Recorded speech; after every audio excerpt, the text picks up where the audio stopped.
Yes, y'all, and you don't stop. Another episode of Fight Court. I'm Dean Thomas. Got my man Ryan Quinn live in effect all the way from South Florida. He got the hoodie on. I got the sweater on. You know what that means? That means it's cold out here in sunny South Florida. But I know it's cold, but I got to talk about this. You had the privilege and the honor to be worked out by King Mo. Yeah. Through the pads, man. How was that? This morning. First of all, cold in South Florida. It could be anywhere from 35 to 65 degrees. So but it all feels the same for us, right? Like it does. Like once it gets 65, it feels like 35, and 35 still feels like 65. It's still it's just cold. Yeah. I know that my lungs were burning, but no, yeah. He just put me through some pad work. It makes me realize how much I really miss training, but he has such a unique way that he holds pad work. It's not cookie cutter, which is great. And I just, I was never one for speed. It was never my thing anyway. But like the way he holds, and he's just so fluid, it just forces you to be fluid regardless if you're slow or not, and it keeps you guessing. And it's great work. And hopefully I can get it in again next week. He's such a good coach. Yeah, you know what's crazy about like pad work? We were talking about this yesterday because all right, so. Disclaimer, I'm cold. I'm still cold. I'm still trying to thaw out from being in Philly. So like this is my point. I was in Philly and it was 13 degrees, felt like -8 because of the wind chill. It was blistering cold, but I haven't really thawed out. So when I did touch down in Florida last night, I was still cold, and just driving home and even this morning, I'm still cold. So let me be very clear about that. Yeah. But we were talking about pad work and like the benefits of it and the purposes of it. And I think a lot of people get it wrong. A lot of people just use pad work just to feel good about themselves, and because it makes you feel like a killer. That's why when you're training a beginner and you want to keep them motivated, you put them on the pads. Yep. Because it makes them feel like an absolute killer. But it doesn't necessarily mean it's teaching you how to fight. In fact, it could be doing the exact opposite, because now you're just getting a false sense of confidence. But if you get a good coach who knows how to use those pads in the right way to really teach technique and teach concepts and theories and how to work it, and then you can also still use it for workouts. But the reality is that it should be used to be taught technique, concepts, tactics, and theories. I think that's why he's so good with it, because he's random with the patterns. He also adds in footwork as far as pivoting and lateral, as opposed to just standing there, which a lot of coaches get lost in with that stuff. And because footwork, as you guys know, probably the most important part. It is. So dude, I always try to tell people that, like, it's not necessary. It's footwork for sure, but to put it simply, foot positioning is the most important aspect of probably fighting. Foot position. How are your feet related to one another, and how are your feet related to your opponents? Yeah. And only footwork can put you in those positions. So foot positioning are key, because outside of that, you can't do anything and you can't defend yourself properly. Bingo. And it'll get used against you too. Like, if your opponent sees that, you're a sitting duck, no matter how hard you punch. Yeah, no doubt. All right, so speaking of punching really hard, I watched the fights last night. Well, at least the important portion of all of it is important. Ryan, stop being so. stop playing favorites. Yeah, stop playing favorites here. No, but I watched the main event, the co-main event, and bits and pieces. I was traveling, but I watched bits and pieces of the other fights. But let's talk about that main event: Mario Bautista versus Loke Dog. And I had a lot of high hopes for Loke Dog coming into this. I didn't think he was going to win, but I had a lot of high hopes because I know how like durable and how tough he is. But Mario Bautista really leveled up last night and looked like he was on a different level. Yeah, I tell you, man, his counter offense was fantastic, and it was counter offense everywhere. Counter hooks, takedowns, clinch work. He even had an overhook judo throw at one point, all off of counter offense. And he did enough, because it's one thing to just sit back and wait for things to come to you. He did enough to bait in Loke Dog. Like when he was throwing jabs and he was just moving around, throwing kicks almost to bait him in. It was a fantastic performance. It really was. And even the scramble to take his back in the Yeah, I end, mean you that know, was extremely impressive. Like he goes from this Kimura setup, and then as Low Dog tries to come around, he takes his back and immediately sinks in the choke and not allows Low Dog to at any point grab his arms. yeah. Um, yeah, it was really, I think he leveled up, like you said. What's next for him? I don't know. That weight class is pretty thick, but I loved what I saw. The game planning, the execution, it was phenomenal. Now, I don't want to criticize because it was such a masterful performance, but did Loke Dog put Mario in position to look that good with the way he was so aggressive and exposing himself for those takedowns, for those check hooks, things like that? Well, well, maybe, but not for that reason. Okay. All right, and I'll explain this. All right, but that's how Low Dog fights. Yeah. So that's just how he fights. So, and he's won fights like that. So to say that he put Mario in a position to look good because he fights like that is kind of unfair. It's real, like you said, it is a bit unfair because that's the way he fights. But that's Yeah. still the reason why I thought he could win because he does fight so aggressively and he is so durable and he just comes forward. He walks through any bullshit that you throw. He's just going to walk through it. But he couldn't just walk through that on Mario. Mario just out wrestled him, outclassed him. So, but what I will say is this: is apparently he had a broken arm like 2 months ago. That's Yeah, like interesting. he just came out with this. He said he had a broken arm 2 months ago. He opted not to pull out of the fight. He still wanted to fight. He came in. So he's saying that that effect may have affected his performance, certainly affected his preparation, so on and so forth. Um, do I buy that? I mean, is it possibly true? Maybe, but does it matter? 100% it does not matter. It doesn't Yeah. matter. You still Yeah. showed up and you still wanted to fight and still thought that you could win despite that. So so did he break his arm 2 months ago or he healed from a broken arm 2 months ago? I don't It know. doesn't matter. All I don't right. So really it it doesn't doesn't matter, matter. right? It So doesn't matter. so I remember one time I did something in my elbow and it swelled up a lot. And looking back, I think I might have chipped something and I probably should have got it looked at because it took like 3 months to heal. And the only thing that really affected me because I trained through it was the extension on my punch. So whatever happened last night, extension on his punches was not the issue. So I don't think it really matters. It didn't look like he was fought any differently than before. Yeah. So and I don't think it doesn't matter because like if he would have win that fight, he would have just been like, hey, I had a great camp. Yeah, yeah, yeah, yeah, yeah. So it doesn't matter. And at the end of the day, everybody has some type of issue going into fights. And what does matter is that he allowed it to affect him mentally and fight worse if he fought worse. Like if he fought worse because of that, it's because he allowed that to affect him in the 3 rounds that he fought. So so that's the key. The key Yeah. is if you're hurt, you still have to show up and you can't allow it to affect you. You got to work around it. Yeah, And you made the fighters will decision work to be around it. there. Yeah. It's all noise at this point. Yeah. You got to be able to work around it. So, Mhm. but I do think that he's still a dangerous guy. And if not, and he might not have what, and I never thought that he had what it takes to be champion just because he is so reckless. Yeah. And we're speaking of Vinicius Oliveira here. But he's always going to be fun to watch. I think he's eventually going to probably move up to 145, he said, because He he's looked big. huge 135er. And if anything, that might have affected him, that weight cut might have affected him even more so than the broken arm. I agree with you. Yeah, I agree with you. He did look big. It didn't look like he gassed, but it was only the round and a half into the fight. But like the frustration, fatigue didn't look like it was there. But yeah, I agree with you. Either way, great performance. You said you did or did not see the co-main event. Yeah, I did watch co-main event. Kyoji Perfect. Horiguchi. So, um, happy for Kyoji. He's so good. Before we get into breaking it down, I want to ask you something about it.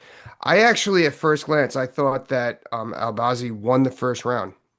Now, how did he win the first round? I thought he did a great job with he stood his ground and he didn't let Kyoji, he didn't take the bait on Kyoji And he was able, like I always say, sometimes going forward is just standing your ground. And he was Hmm. connecting with strikes while he was doing that, controlling the center of the octagon. Now, Kyoji clearly made an adjustment because he is who he is going into round two. I couldn't recognize necessarily what that adjustment was. It was that subtle. What do you think that adjustment was? Um, I think it could have been the feints. I think it could have been the feints and the fact that Kyoji actually he took that shot early on. Remember, Yeah. he took a shot early Yep. on in the first Mhm. round. So I think, and I just did this. I was in ATT Black Box in Orlando, Glenn Minster. Shout out Glenn Minster and those guys in Kissimmee. Oh yeah. And I was working with them, and Robelis Despaigne was there, and he's as kickboxer as you could be. You know what I'm saying? And I was teaching a class there the other day, just popped in. That's my new thing, pop in the gyms now. But I just popped in and I taught a class and I said, hey, listen, when even as a kickboxer, you should be taking shots. You should take shots. Oh yeah, I'm gonna stand with guys. You should take shots. And I think the fact that Kyoji took a shot early in that first round now put Amir Albazi on notice that he might shoot too. So Yeah. not only do I have to worry about these feints of him blitzing with right hands and these leaping left hooks and these kicks, I also have to worry about the shot. And Bingo. I think the fact that he had that shot, now like he's feinting that in with everything else, it made it a little easier and a little cleaner for him to land those strikes. Yeah. That's a good assessment. I'm gonna go back and watch the first and second round and see what happened because um Abazi, he was confident, he was center, and then he's on his heels immediately the following round. It was like, wow, like, whatever happened there, it was significant. And then Kyoji just lit him up. Yeah, Just he I lit felt like he him up. couldn't miss after that. Um, I think Kyoji is, I think he has what it takes to be the best in the world, to be Yeah. the world champion for sure. Mhm. He's a lot more mature now than he was before. He's leveled up. He's so good. He's so fast. And I always say this to everybody, when in terms of speaking about building the perfect fighter, he checks the highest in all the boxes that I've ever seen. Bingo. Strength, speed, technique, discipline, work ethic, like everything that it takes to be a decent fighter, a great fighter. He checks the highest in all the boxes. But I'll say this, and this comes to your point, Mhm. is that he punches a bit wide. He does. He punches That a bit wide. that comes from his stance, I think. Yeah, and it comes from his stance. Mhm. And I do think, so if you're listening, Taita Taita, Manel Kopp, Joshua Van. That's my boy. Oh, I know. It gives you, but if you're listening, if there is a way to catch him, Mhm. and we can take a bit of what Amir Albazi did yesterday, and what I'm saying right now, you have to stand your ground. You're never going to match speed with him. You can't match foot speed with him. But when he comes in, if you're a little sharper on the inside with your punching, you might be able to catch him coming in. That's your only chance. You might be able to catch him coming in if you're a little cleaner on the inside. Outside, if you allow him to dictate on the outside, he's going to eat every last one of them guys up. Oh yeah. He's just so It's so crazy. Like he's the epitome of you could see the difference between fast and explosive because he'll be fast when he's moving, then he's explosive when he's punching. And Yeah, yeah, right. Like it's like he's so fast. Like Laura Sanko said it. She said she thought she was watching it in two speed. She thought she accident, and it looks like that at sometimes. Like the way he changes directions, yeah. and like just the way he changes from side to side, and then will blitz forward, then come back. Like this, just I mean, it's so impressive. hmm It's Even so even when he's impressive. wrestling and he's not a natural wrestler, his level changes so quick. Yeah, just his feints, like all that stuff is so fast, and but that comes from discipline. Yeah. It comes from Amen. discipline, just being disciplined to work on that every day and have that in your back pocket. And these fighters that don't have that, I go, you're not disciplined then. Because what you want to do is you want to crack them pads. Yeah. You want a coach to stand in front of you so you can crack them pads and feel good about yourself. But if you really want to have true advantages in fights, you want to have footwork like Kyoji because that puts you in position to do real damage. Amen. Bingo. Awesome. Um, I do want to say something about the who is it? Oh, Jailton Almeida. So I got to be honest with you, man. You know, it Cut looks him. like I there's so much potential there. Like potential to be a real threat for that heavyweight title. But it looks like he trains like we trained 19, 20 years ago. Or at least how traditionally the Brazilians trained 19, 20 years ago. Excellent Muay Thai, excellent Jiu-Jitsu. There's no bridge in between. And that's what it looks like. And that's, I think, what kills him in fights. Last night, as soon as he clinched, yeah, he was trying to land some body shots, but he wasn't doing a true Muay Thai clinch. And the fact that he doesn't wrestle, I think that just sets him back so much, or his lack of wrestling, whether it's wrestling defense or offense. It just sets him back so much, and it's going to make his ceiling so much lower. Man, it frustrates me to watch guys like that fight because when he's doing stuff, he don't look bad. He looks pretty good, right? Yeah, And at times he looks great. Like even throwing a punch, like 'cause he comes from a jiu-jitsu background. He's tall, he's long, and he doesn't. So he's not a natural. Doesn't come from a striking background. But when he's throwing strikes, he looks good when he he does commits look to it. good. When he Mhm. commits to it. And as I'm watching this fight, the whole time I'm thinking to myself is, did they not get the memo that you'll get an extra 25 grand for a finish? And and did they not get the memo that it's 100 grand for a fight of the night? And then also too, just man, you have to fight. Like you got to fight hard to win. Like Yeah, that's what this is about. This is like even back then, like even when we were doing it, people, if anybody wants to criticize my career, like I didn't have the same situation as everybody else. We didn't have the same situation as everybody else. We didn't have these opportunities. And it wasn't like, man, you win, you move up. And it was like, dude, who knows? Any day now this show's gonna fold. yeah, So um it's like true. these guys, this is, and I'm so critical of this because that's all these guys do. It's all they do. Most fighters, they wake up, they train, play video games, hang out with their buddies, go eat some acai, train again. It's all they do. And then they go to the PI, they get worked on, you know what I'm saying? It's all they Yeah, do. My career, I taught kids classes, to get by. Yeah. I worked jobs, Hmm. you know what I'm saying? Like I was doing all this other stuff, teaching, doing private lessons with old lady, you know what I'm saying? So like I don't have no sympathy for these guys that go out and perform this way. None. And that's a motivation thing.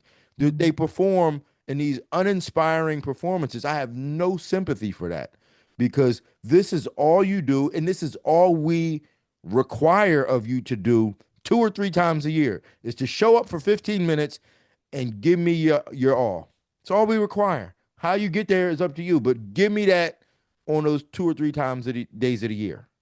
And they're getting paid so much more now. And the money, like it comes like with sponsorships and like you said, like there's just so much time to be quality. And it's yeah, I don't know. Some people just don't, like and they get dogged. Like that's he's just so frustrating to watch because he just I don't want to say it's wasted talent, but it's like he's got tools and No, they're that's what it is, man. like Say it. That's what it is. Like he could be so good. He's got a frame for it, and like we've seen how good he is. Like his system when he first came out, he'd shoot that single leg, get guys down, and then obviously people caught on to that, which is natural. But then at the same time, you're still building on your shit, and you're getting better at all the other things. And he did. It looked like he did get better at the other things. He's just not using it to his yeah, advantage. confidence. Well, okay, well then there's the correlation. Well, possibly the correlation. He doesn't have the confidence to bite down on his mouthpiece and really grit through. Like really, maybe he doesn't have the confidence to use these new moves he's developing and designing. Use these new techniques. Maybe it's a confidence thing. Not an excuse. You got 3 days a year. You only do this 3 days a year. Figure that shit out. Yeah, yeah. You have the resources and the finances to do that, to figure that Hmm. out. How to get the confidence. Some people, hey, listen, some people use religion. Praise Jesus. He got me here. Allah got me here. Some Hmm. people have sports psychologists. whatever it is that's going to get you there, to have you rumble like you're being paid to rumble, use it. That's why I have no sympathy. And even my own people sometimes. I'm not just listen, I'm very honest about this. And I had that conversation. Like I said, I was in Philly and I had that conversation. Are we, we debrief with a motivating post-training speech, and I was commentating the CFFC, and I said, guys, listen, I know, I'm here with y'all, but if y'all fuck up in fights, man, I'm gonna tell it like it is. Yeah. You know what I'm saying? And I'm gonna be harder on y'all. I'm gonna be harder on people that I work with because I'm telling you, I'm not gonna sugarcoat it and be like, oh, you lost, but you gave it your all. I'm like, dude, like when Shorty Torres lost in Japan and he was all upset, I said, dude, you should have did more. You ain't do Hmm. enough. I was telling you in the corner, do more. You ain't do enough.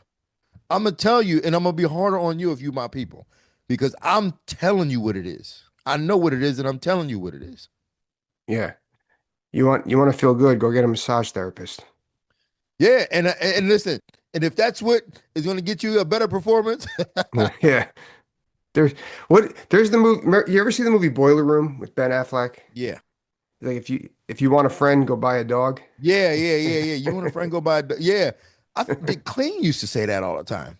Who? Clean, Oh yeah, baby. Clean used to say that all the time. So Clean, every once in a Dustin Dennis, shout out Dustin Dennis, probably one of the best jiu-jitsu brown belts of all time.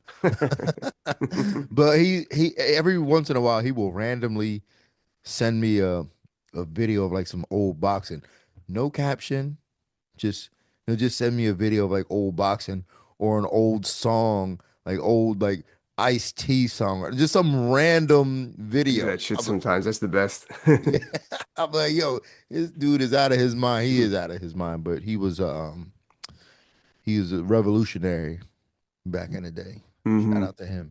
Um, I got UFC BJJ coming up this week, man. Have you got into that yet? I have not. I have not. I will watch it this week though. I will have the time. I will watch it this week. Um, First shout out to Dustin Jacoby. I was always a fan of his. Was happy to see him win. He looked pretty good.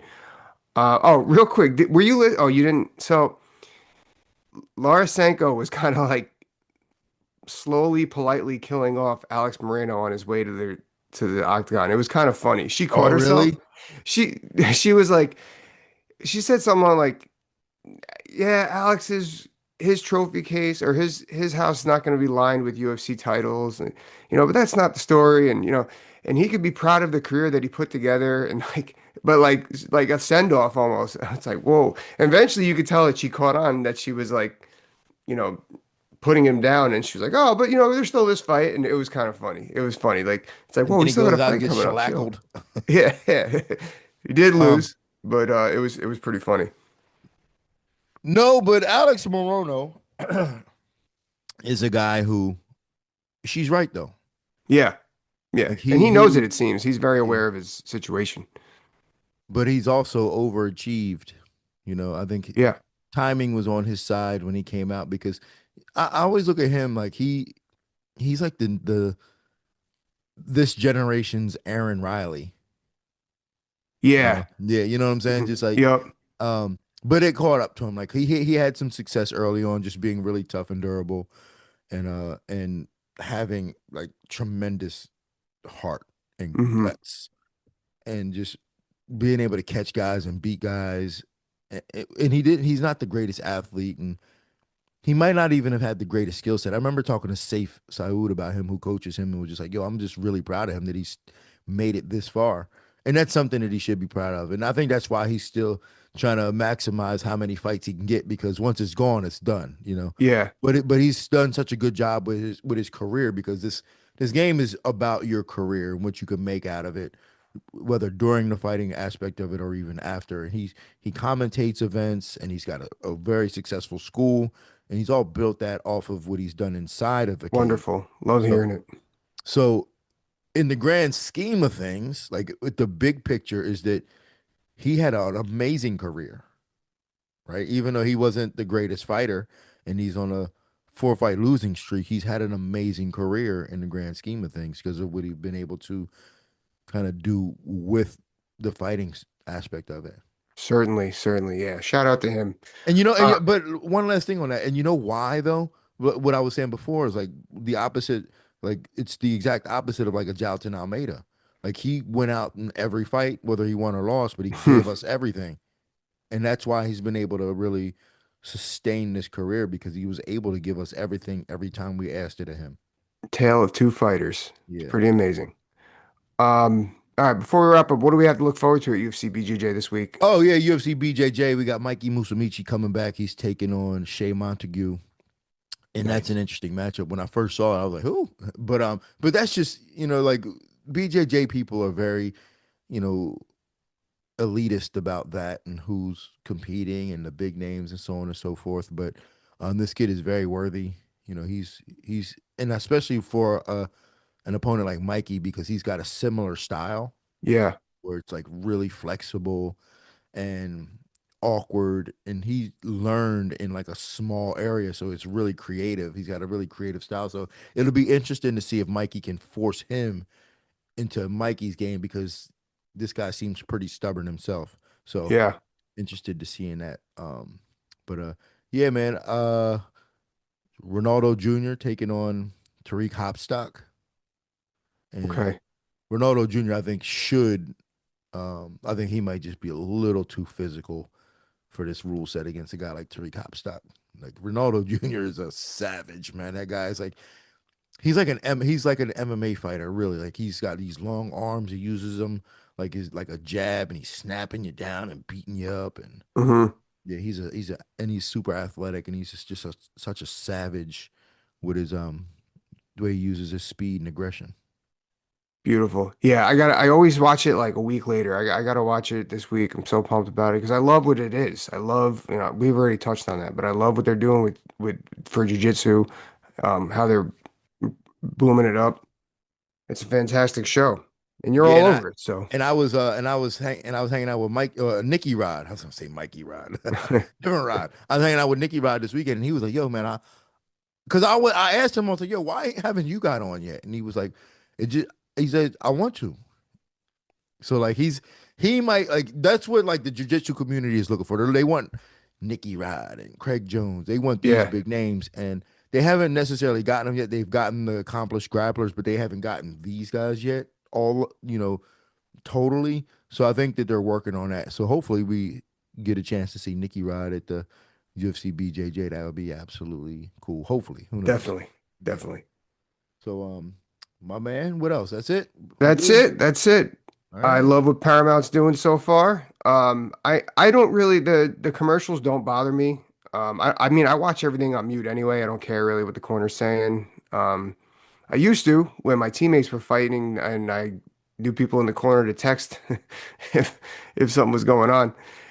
I was so funny. Do you remember the Houston Astros scandal about the Spygate? Yeah, yeah, yeah. I was like going in the bushes on that one. I'm like, man, shit, I've been doing that shit for fucking years. Yeah. Watch out for the right hand. They're calling for that. Yeah, yeah, they're called it right hand. Yeah. It's funny, man. I'm surprised that they haven't made that a rule yet. Like Oh, like corners, leave your cell phone like in the yeah, back or something corners like that, can't have right? phones on. Like if we catch you on the phone, like that can be a disqualification. I'm surprised they haven't done that yet. Yeah, I don't it's never been spoken about. I'm definitely not the only person who does that shit. There's like, like like there's no way that no one else did that. I know it's because I've never done it. Huh? I thought about it in the moment in fights where I'm like, man, I gotta tell them to, but unless you have already pre-established that, like if that was already predetermined that they were going to be looking out for a message, like it's Yeah. very difficult because you don't expect somebody to be in the middle of the fight or in the corner checking their phone, like unless you already said, listen, unless it's like already, unless you were a scumbag enough to be already predetermined that that's what you were going to do, but I would never expect to text somebody in the middle of a fight and then the corner check it. Well, it was never anything that I said. It was never, oh, here's their game plan. It was Yeah. always, oh, here's what they noticed about our guy. Yeah, Like yeah, yeah. fix this. Yeah, like But that's something that I think that I'm on the fighter committee, but that's something I think that I might want to bring up because for sure. that's pretty savage and it does give such Mhm. an unfair advantage because there's been times where I thought about like, man, I should just text them. Yeah. But it's such an unfair advantage, man, and I think that should be brought up that corners, like when the fight's over, because I know that everybody takes pictures, but during the fight, if you get caught on your phone, that should probably be a automatic DQ. Yep. Yep. Some long or Gonna, corner. Actually, this might really mess the corner goes back immediately. Immediately call it without any like yeah, call it yeah, back yeah. to the Maybe locker that room. just remove them from the corner immediately. Yeah. Yeah, that might Yeah. even be a little. I think that yeah, I think that's good. That's funny. I'll like help you bring that up to the ABC. It'd be like when Donald Trump was talking about all the rich people cheating their tax. I know they cheated because I do it. And then he went back. But that's what I'm saying. I've never done it, but I always thought about it. I always thought about how helpful it would be for my people if I did it, but I've never done it. Yeah, I'm not that. Yeah, I mean, I didn't do it every night, but I did it definitely like, hey, they see this. I know at least 2 or 3 times where I've done it. Yeah, you gotta be careful. All right, well, homie Holmes, always good chatting with you. Have a great Do it week. again next week. If you enjoyed the show, make sure you hit like, share, and subscribe. And on that note, this court is adjourned.